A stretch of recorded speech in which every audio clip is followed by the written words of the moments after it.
कल्याणवरून दादरला जाणाऱ्या फास्ट लोकलमध्ये धक्कादायक घटना। 3 प्रवाशांवर एका प्रवाशाने चाकूने हल्ला केला।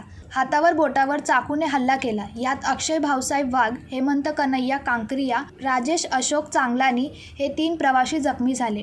जखमी प्रवाशांनी कल्याणवरून दादरला जाणारी फास्ट लोकल पकडली। या लोकलमध्ये शेख जिया हुसेन हा 19 वर्षीय प्रवासी डोंबिवलीवरून बसला होता।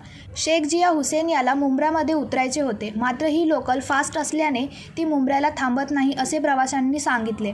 हुसेन शेख हा उतरण्याचा प्रयत्न करत असताना त्याला एका प्रवाशाचा धक्का लागला आणि वाद सुरू झाला। या वादात जिया शेख याला काही प्रवाशांनी मारहाण करण्यास सुरुवात केली, मात्र जियाजवळ असलेल्या चाकूने त्याने प्रवाशांवर हल्ला केला। यात 3 प्रवासी जखमी झाले। जियाने लोकलमध्ये गोंधळ घातला।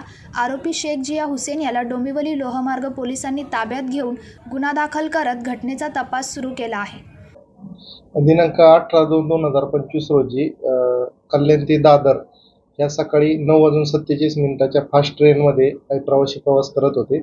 तरी यामधील जो आरोपी व्यक्ती आहे जिया हुसेन अनवर हुसेन शेख हा मुंब्रा येथील राहणारा आहे व त्याला मुंब्रा या ठिकाणी उतरायचे होते, परंतु सदरची ट्रेन ही फास्ट ट्रेन असल्यामुळे त्याला लोकांनी ट्रेनमध्ये सांगितले की ही ट्रेन मुंब्रा या ठिकाणी थांबत नाही। त्यामुळे त्यांनी गडबडीमध्ये उतरण्याचा प्रयत्न केला असता त्याला सहप्रवाशांना धक्का लागल्यामुळे त्यातून शाब्दिक वाद निर्माण झाला व त्या वादामध्ये त्यांच्यामध्ये भांडण होऊन त्यामधील आरोपी याने खिशातून चाकू काढून 3 प्रवासी अक्षय भाऊसाहेब वाघ, हेमंत कन्हैया कांकरिया व राजेश अशोक चांगलानी यांना किरकोळ दुखापत झालेली आहे।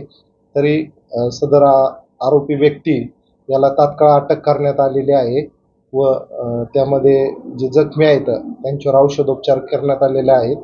औषधोपचार करून ते त्यांच्या घरी गेलेले आहेत। हा प्रकार ट्रेनमध्ये घडला आहे। हा प्रकार जो आहे हा चालू रनिंग ट्रेनमध्ये कल्याण ते ठाणे या दरम्यान घडलेला आहे। तरी सदर भांडणाला सुरुवात डोंबिवली या ठिकाणी झाल्यामुळे या ठिकाणी डोंबिवली रेल्वे पोलीस स्टेशन येथे गुन्हा रजिस्टर्ड झालेला आहे। आरोपी अटक आहे।